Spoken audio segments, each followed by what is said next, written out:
Eu costumo dizer que a própria vida de meu pai já dava uma peça, né? A memória é terreno movediço, sensível, escorregadio. É preciso pedir licença e pisar nesse terreno com cuidado, observando os rastros, traços e registros que constroem a história de uma vida.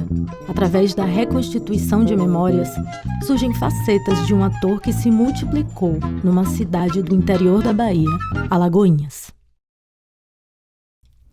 Antônio Mário dos Santos era um homem negro, retinto, de estatura baixa, tinha cabelo curto e crespo, nariz largo, lábios grossos e usava óculos de grau. Tinha uma característica física específica, mancava de uma perna, pois convivia com um reumatismo congênito. Nasceu em 8 de maio de 1922, no bairro do Matatu, em Salvador. Aos 34 anos, funcionário do IBGE, pai de família e com a esposa de seu primeiro casamento acometida por uma doença terminal, decidiu entrar na Escola de Teatro da UFBA em 1956. Nélia Santarém é uma senhora de 90 anos, cor de pele clara, usa óculos, tem cabelo curto, castanho claro, está sentada e veste um conjunto de camisa e calça estampados na cor cinza e máscara no rosto. Ele sempre gostou muito de teatro, isso é inegável. Gostava muito, tanto sim que ele fez um curso de teatro naquela escola Martim Gonçalves, no Canela. Um curso que tinha nível universitário. A peça, tudo indica, que já tem muito tempo que eu fui assistir. E ele fazia parte do elenco. O papel dele na peça foi de Baltazar, um dos 3 ex-magos.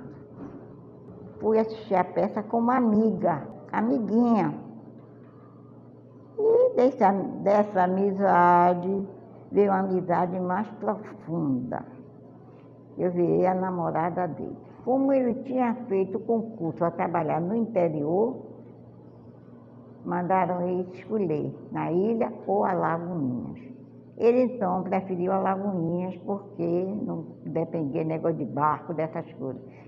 A passagem de Antônio Mário pela Escola de Teatro da UFBA foi marcada por esse período conturbado em sua vida. A responsabilidade com o IBGE, questões pessoais e a mudança para Alagoinhas em 1961.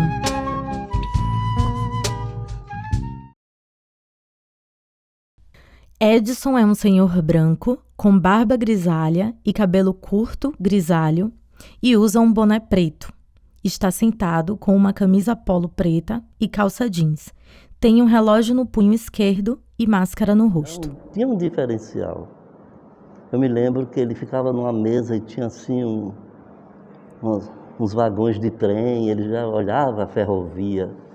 Aí eu conheci ele assim, como do IBGE. Depois que eu tomei um impacto, assim, quando eu fui estudar, que eu vi o Antônio Mário como professor. Tive o prazer de ter sido aluno do professor Antônio Mário. Na década de 70, no Centro Integrado Luiz Navarro de Brito.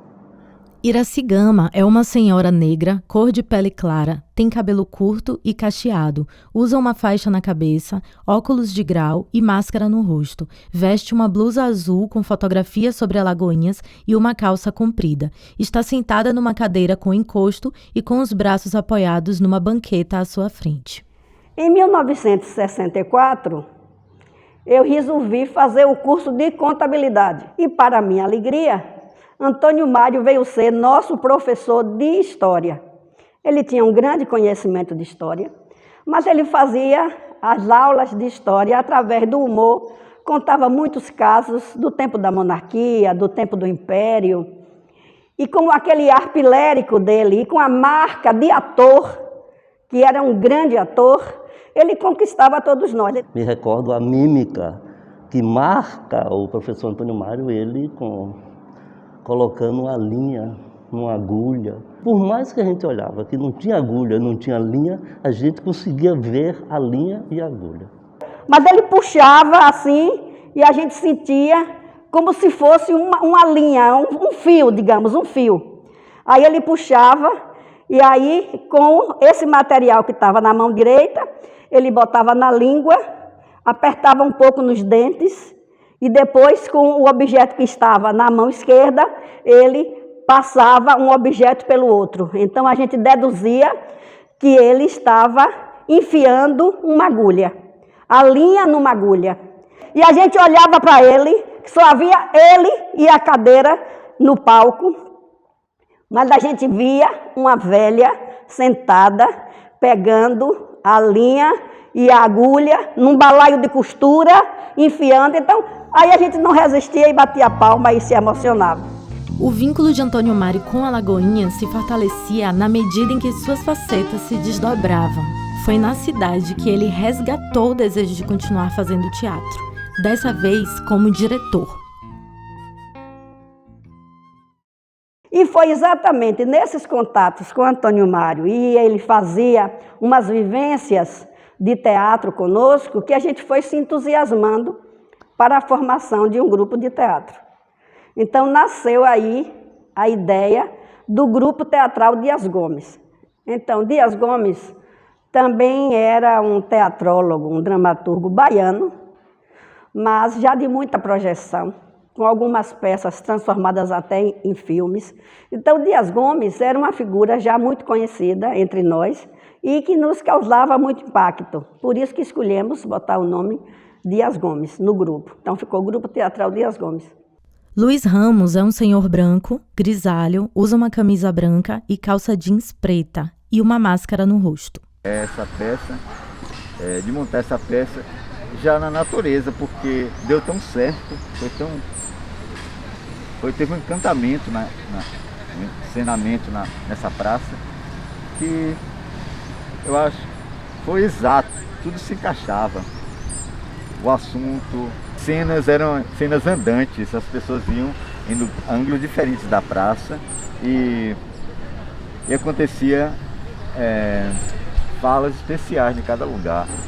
Mas foi estudada. Com o golpe que começa em 31 de março de 64, a gente continuou trabalhando. Então, a primeira preocupação deles foi com o nome. E Antônio Mário teve que ir se justificar e a gente teve que tirar o nome para não ter problemas maiores. Porque como Dias Gomes foi considerado subversivo, se a gente estava escolhendo o nome de um subversivo é porque a gente também era subversivo. Mas ele não trouxe esse problema para nós. Mesmo depois de ter acabado o grupo Dias Gomes, ele ainda ficou com um grupo chamado Natureza. Ele fez muito trabalho com o grupo Natureza.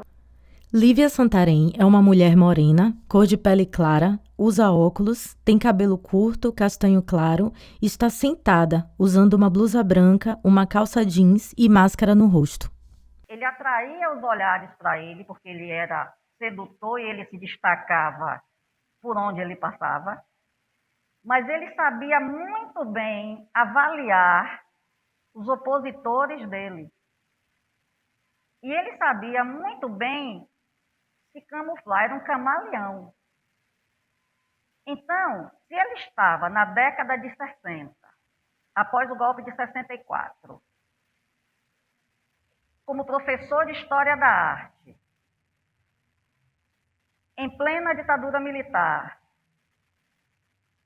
mas ele sabia que ele era um funcionário federal e sua maior renda vinha do IBGE, desse emprego, ele não ia pegar um microfone, subir num palanque em Alagoinhas e fazer um discurso à la Vladimir Lenin. E aí ele pegava uma peça de Plínio Marcos, ensaiava e encenava. Por quê? Porque ele avaliava muito bem os opositores dele. E ele sabia que os censores da ditadura eram tão burros, eram tão imbecis, que se ele soubesse escolher o texto certo de Plínio Marcos, o cara não ia perceber que ali ele estava mandando um recado. manteve o emprego dele como funcionário federal sem ser incomodado, não é? Sem chamar atenção e encenando as peças dele, porque ele mandava o recado dele indiretamente, via texto. Via texto. Olha, pelo próprio espírito de Antônio Mário, ele era amante da liberdade. Ele jamais concordaria ou se submeteria à ditadura. Isso de jeito nenhum. Nunca vi nenhuma atitude, nem tomei conhecimento de nenhuma atitude dele que fosse de aceitação da ditadura, de deixar de realizar suas atividades para corresponder aos interesses da ditadura, não. Então, foi uma pessoa firme nos seus propósitos, nos seus ideais de liberdade, de direito à educação, de direitos trabalhistas. Sempre foi um homem que esteve à frente do seu tempo com essas propostas. Então, o teatro já é um elemento que é fomentador desse ideal de liberdade total. Mas o grupo não foi impedido de produzir, nós continuamos. Agora, já claro que a gente teve que passar aquele momento, que havia um momento que você nem saía de casa, não podia sair, corria risco, são lembranças tão pesadas que a gente às vezes dá até vontade de esquecer, mas essas coisas ruins é bom a gente não esquecer, que é para não permitir a repetição. Então é ruim, a gente sofre de lembrar, mas é preciso lembrar, que é para dizer sempre, não, isso aqui não, nunca mais, não queremos nunca mais, não dá para aceitar, ditadura nunca mais, Ave Maria. Foram momentos muito difíceis. Ele trabalhou com os diferentes segmentos, com as diferentes categorias. Ele trabalhou com pessoas de todas as marcas raciais, digamos assim, de todas as etnias. Então, nunca teve discriminação, nem nunca foi discriminador, muito pelo contrário, era um libertador. E eu considero que esse espírito nosso nesse caso aqui, bem meu, de gostar de Alagoinhas e de fazer pesquisa e querer ver Alagoinhas avançar e querer ver isso no papel, eu devo muito a ele. Por isso que ele queria que as pessoas entendessem a mensagem que o teatro passa. Ele queria que as pessoas entendessem a beleza do teatro. Que na Caipora ele enganou, a vida à noite se assustou. Mas em 1980, eu voltei para fazer o meu trabalho de pesquisa aqui. E trocando essas informações já com os grupos de estudantes, de funcionários e de professores dentro do campo da faculdade. Aí nós sentimos que era importantíssimo uma organização mais específica e criamos o Grupo Promemória. Nós chegamos a criar o Clube de Cinema e Fotografia. Essa foto é da primeira viagem que nós fizemos do Grupo Promemória. A ideia de Centro de Cultura nasce com o Grupo Promemória. Em 1980, ele era um dos nossos membros. Então, o centro foi inaugurado em junho de 86, mas não tinha vida. Era uma espécie de elefante branco. Porque as duas pessoas que foram indicadas por lá eram políticos, não eram artistas, e os artistas estavam todos conosco, brigando para que o espaço fosse administrado pelos artistas. E Antônio Mário tinha essa, digamos assim, essa rebeldia com relação ao esquema montado para o funcionamento do centro, porque destoava completamente do espírito que nós colocamos para a criação de um centro que deveria ser um espaço para a comunidade dos artistas utilizar, se manifestar, se movimentar, como nós fazíamos no espaço da faculdade. Textos como esse fazem parte de um compilado em que se resgata a escrita do pesquisador entre 1982 e 1989. Indícios mostram que havia um material maior, mas não foi publicado. A intenção dele era que essas informações caíssem nas mãos sequiosas do povão. Ele chegou até a escrever muita coisa, mas não conseguiu dar andamento. Esse material, inclusive, se perdeu. Nós tentamos aproveitar desse material. Fiquei triste que não consegui aproveitar. Esse memorial, na verdade, é todo em homenagem a ele. Antônio Mário dos Santos, ator e diretor teatral, pesquisador da história de Alagoinhas e orientador do Grupo Promemória, homenageado como patrono da exposição do Memorial de Alagoinhas. E sempre, ninguém tenha dúvida, todas as vezes que tivermos de falar de teatro, Antônio Mário tem que vir à tona, porque para nós aqui em Alagoinhas, ele foi uma peça importantíssima, não apenas pela competência, mas principalmente pela dedicação. Sua pesquisa rendeu uma matéria no jornal Nova Chama, em Alagoinhas, na década de 1980, reforçando a imagem de grande pesquisador e historiador. Na entrevista, ele fala de suas descobertas, inclusive um antigo cemitério indígena, sobre o qual pensou em rodar um filme em Super 8. Mas, entre pesquisas, teatro e ideias, para que todos esses múltiplos existissem fora de casa para Antônio Mário, havia uma mulher dentro de casa, na manutenção do cotidiano. Eu sabia que ele estava escrevendo a história de Alagoinhas, porque ele passava a noite desacordada. Passava a noite toda, eu levantava, fulano, venha dormir. Espera aí que eu já vou. Nisso ele ia até de manhã acordado. Eu sentava no chão para bater gemada para ele ficar forte, porque ele trabalhava muito. Se não fosse ele ser tão conquistador, era um marido perfeito. Antônio Mário era um homem simples, um homem negro, um homem de pequena estatura, que puxava de uma perna. Quer dizer, tinha de tudo para ser uma pessoa complexada, com marcas de negatividade, de se sentir menor, mas muito pelo contrário. Ele era uma pessoa vibrante, ele era uma pessoa estimuladora das ações, realmente um ser múltiplo. Então, se Antônio Mário merece as críticas dele como pai, merece. Se ele merece as críticas dele como marido, porque traiu, porque teve relacionamentos paralelos, merece. Sob o ponto de vista do homem culto Antônio Mário, do intelectual Antônio Mário, do batalhador da cultura de Alagoinhas Antônio Mário, merece ser lembrado, sim. Eu acho que ele nasceu para o teatro. Quando ele via Otton Bastos nas novelas da Globo, né, que foi colega dele na escola de teatro da UFBA, eu sentia naquelas palavras que havia uma frustração, né, de alguém que também poderia ser tão famoso quanto aquelas pessoas.